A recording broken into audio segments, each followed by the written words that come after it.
Hello everyone and welcome to my channel Vedansh Vedic Astrology free online classes. In this channel, everyone will get complete knowledge about astrology. Those who want to learn it but unable to do so due to lack of money or time. In this channel, you will also get notes or handouts along with the video training. These you can download from the link provided in the description box and take a printout to do a revision. So first we will start with the basic course and gradually will move towards the advanced course to attain deep knowledge, and then you will be able to analyze yours and others' birth chart yourself. Jyotish is all about research, and after completing the basic course, the more you will practice and do research at the advanced level, the more accuracy you will achieve in your prediction. So please watch all the videos thoroughly and do subscribe the channel so that you receive notification every time a new video is uploaded. You may download the handouts provided with the videos to prepare your own study material, which will be really helpful for you in future. So if you guys want to learn Vedic Jyotish with true faith and determination, I would request you to recite this mantra in the beginning of video lecture with me. Now join your hands together and say Om Sahana Bhavatu Sahana Bhunuktu Saha Viryam Karvavahe तेजस्विनावधीमस्तु मा विद्विषावहे ॐ शान्तिः शान्तिः शान्तिः. That means, may Spirit protect us both, may it nourish both of us, may we both acquire the capacity to study or understand, may our study be brilliant, may we agree with each other and not dispute. Peace, peace, peace.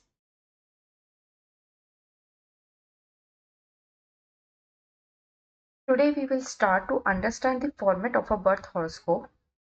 All of you who keep interest in astrology must have seen this kind of format structure in your or someone else's horoscope. This is North Indian format of a horoscope.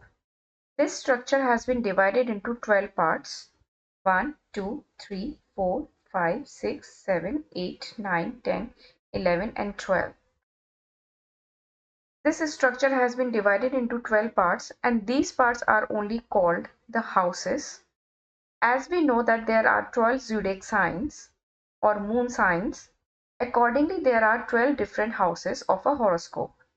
In the next video, we will learn how these 12 houses and 12 zodiacs are connected to each other.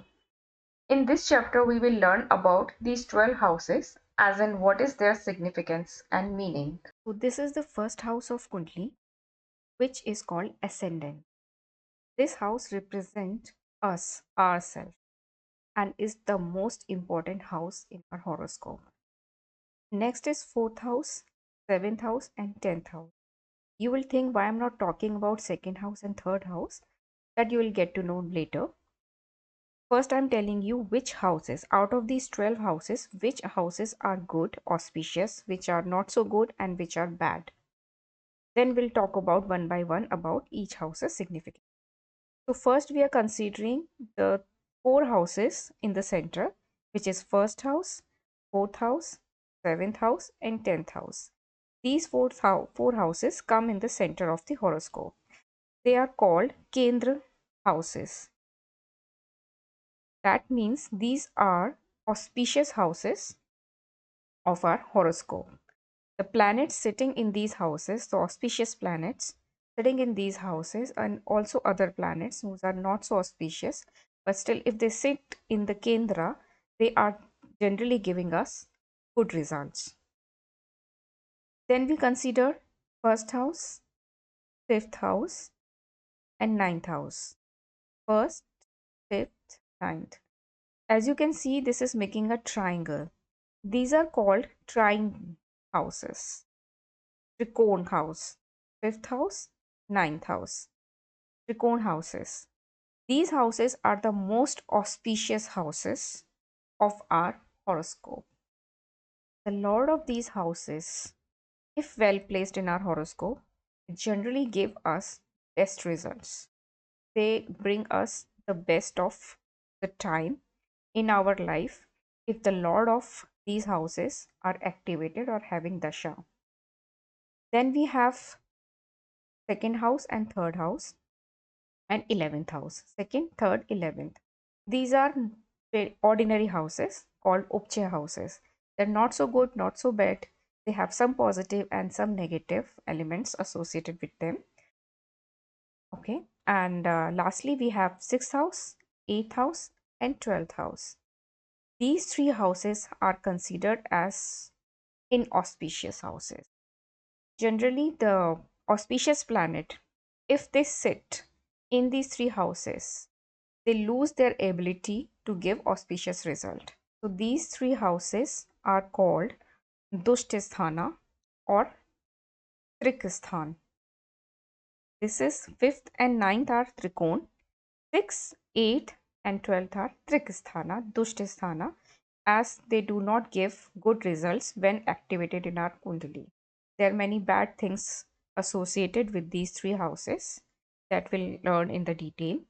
But simultaneously, there are few things that are positive too with these houses. It's not that these houses are always bad or they'll give always 100% bad results. There are few positive elements also. Those are associated with these houses. And also similarly with other auspicious houses also, like Kendra houses, first house, fourth house, seventh house, fifth house, ninth house, 10th house. They can also give bad results sometimes. That depends upon what planets are sitting there and what planets are aspecting these houses. Here we are just discussing it in general. In general, first house, fourth house, seventh house, and 10th house are considered to be auspicious. Fifth house and ninth house are Trikon houses, which are considered very auspicious, the most auspicious houses. Second house, third house, and 11th house are considered ordinary houses. Sixth, eighth, and 12th are inauspicious houses. Now we'll understand the significance of each house. First house, it represents ourself, our body, our appearance, physique, build, stamina, the aggression, and the ambitions that we have to fulfill whatever we want to achieve in our life. All these things are seen from the first house. It is very important to have a strong first house, as all the yogas that are forming in our horoscope in any other house, how much benefit we'll get, it all depends upon the first house. If the first house is strong, then only the other yogas are forming in our horoscope will give its auspicious result. Next is second house. From the second house, we see the bank account. How much money do we have in our savings? Liquidity, liquid money, our family, speech, the language, the way we speak, and the food, what kind of food do we prefer. Though it is not very important to analyze food and language, but sometimes we evaluate this house if we are looking a horoscope of a person who is a singer or is related to food industry. So this house will tell about if the person is going to do well in the cooking industry or the food industry, or in the or if he can become a good singer. Next is third house. From the third house, we see our younger siblings. How many younger siblings we'll have? How will be our relation with them? This also signifies the short distance travels. Sometimes people are working in different towns and they commute every day from their town to other town for their jobs. So these kind of distances, these kind of travels are seen from the third house. Hard work, researches, IT, internet, technology, all these things are also seen from the third house. This also symbolizes the hard work. As sometimes we see a person works very little and he gets very good result and get results in very little time. But sometimes some people work really hard and they have to wait for longer and they do not get the result that they wanted. So this kind of hard work is also seen from the third house. Then the fourth house. Fourth house symbolizes our mother. How will be our mother's health and how will be our relation with our mother? How much care, affection, and the time we will spend with our mother is seen from this fourth house. This house also symbolizes the happiness, the contentment we'll get in our life. Sometimes people have everything in life, money, property, and everything, but still they are not contented. They don't feel happy, they are not satisfied. It's just because the fourth house is afflicted. We also see the property, the vehicles, the luxuries, whatever we will get, it is seen from the fourth house. How much property we'll have, what kind of vehicles we'll have, how many vehicles we'll have. It is all seen from the fourth house. Then is fifth house. From the fifth house, analyze about the kids. How many children will have, child's education or overall well-being, how will be our relation with our kids. This is also a house of formal education, the first education that we do before our higher education.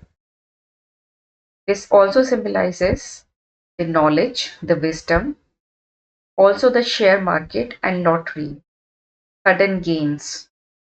If somebody has a strong fifth house with the auspicious aspect or the auspicious planet, strong planet sitting in the fifth house, he is more likely to succeed in share market business.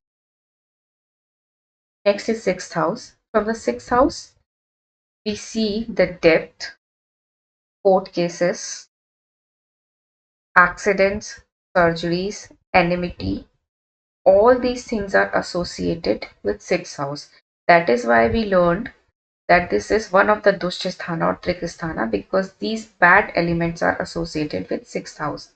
But at the same time, competition are also seen from the sixth house.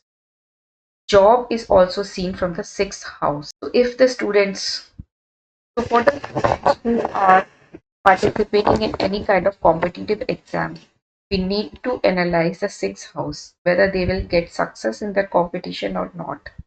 Similarly, about the job, what kind of job we'll have, when we'll have, and which will be the direction of our job. We will get more success in job or in the business, that we can evaluate after analyzing the sixth house. Then we come to the seventh house.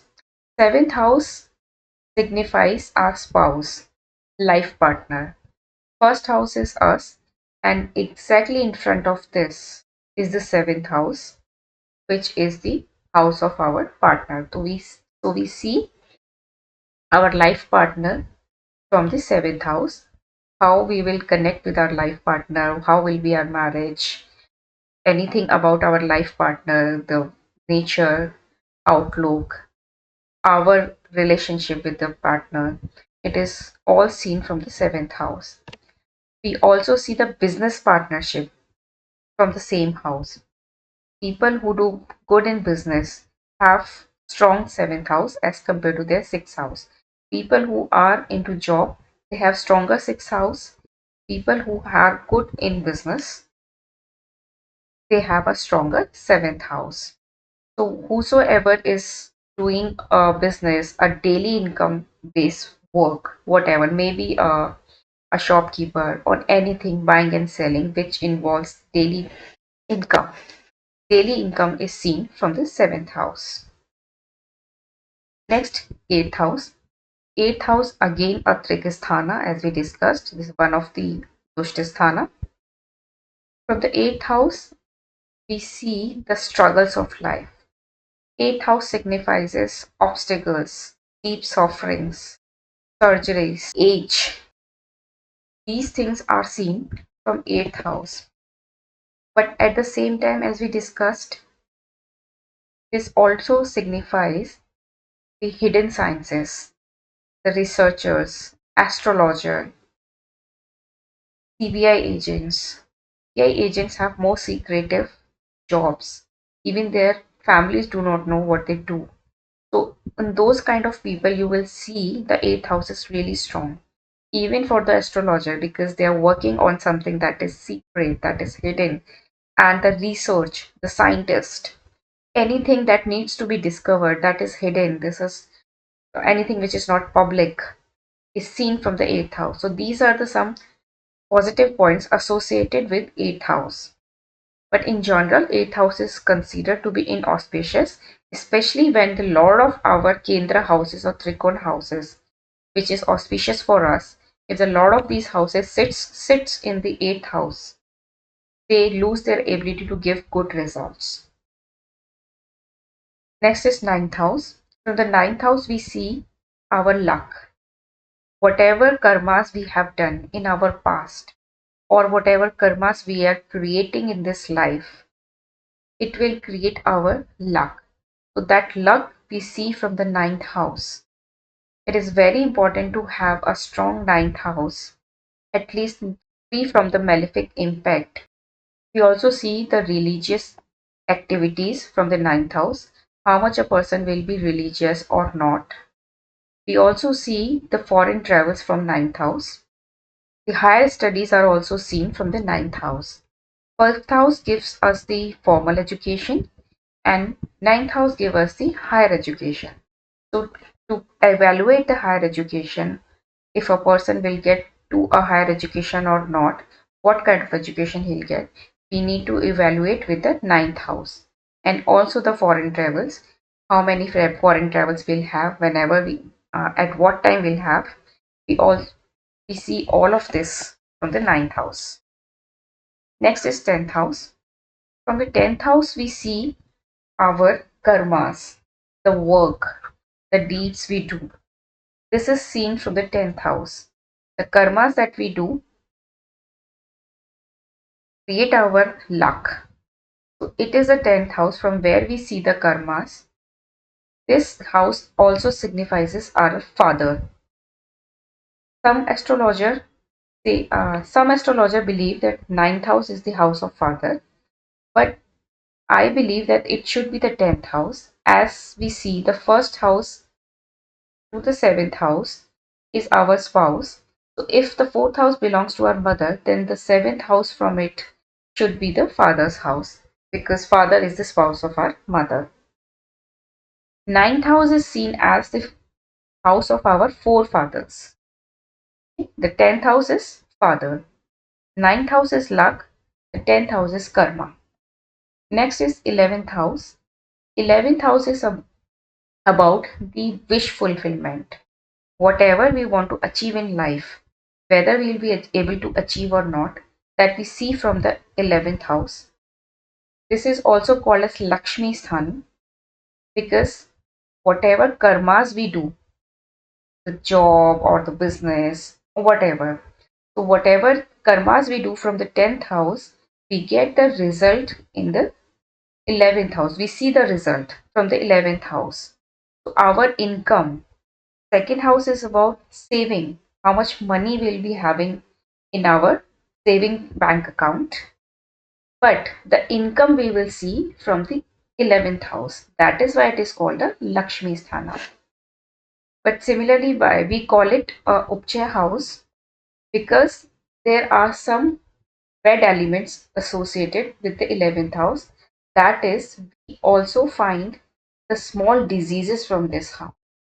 If in someone's horoscope 11th house is activated, then we will see that there are small diseases or small problems, health issues, small health issues are there with that person if the 11th house is activated. Last is the 12th house. Again, the Triksthan, the Dushtasthana. From this house, we see the jail, hospital, and foreign settlement. Of course, foreign settlement in ancient times was not considered auspicious, because there were no connectivity that time. We didn't have mobile phones, networks, social media, internet. But these days, foreign settlement's not a big deal. So it's not really bad all the time. But yes, hospitals and jails, all these things we see from this house. This is also known as the Moksha Sthana, as this is the last house of the Kundali. We start from the first house when we are born. This becomes our ascendant. And this is the last house that gives the moksha. Moksha is also seen, the liberation is seen from the 12th house. Though it is called a Dushtasthana, but if someone's karmas are good, the luck is good, then this might happen if that person's horoscope has a 12th house activated at any point. He may not always get the bad impact. He, since this house signifies jail and hospitals, this might happen that that person get associated somehow with jail and hospital. Likewise, he may work as an employee in a hospital or in a jail, or he might start some kind of business and providing some kind of material to these places. Somehow he might get connected. So all these elements which are associated with 12th house will be seen in his life, but it will not be malefic. It will not be bad for that person. If the karmas and bhagya, these two houses are strong, they are free from malefic impact.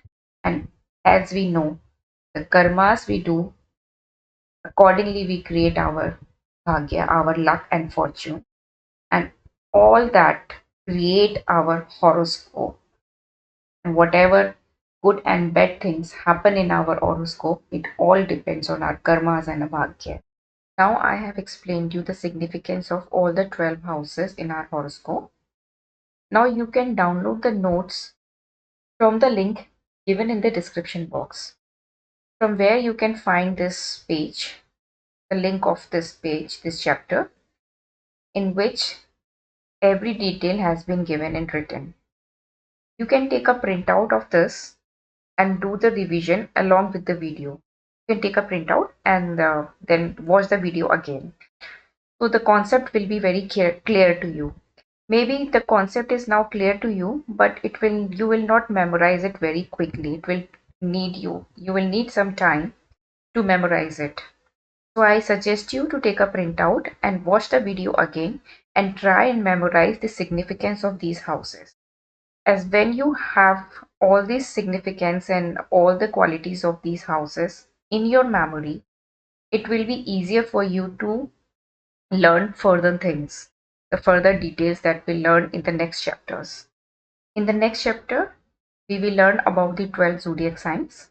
Till then, do your revision, memorize everything that we have discussed today. And if you have liked this video and you think this can be benefic for everyone who are willing to learn astrology, I request you to please subscribe the channel, do like and share the video. Till then, take care and see you in the next video. Thank you.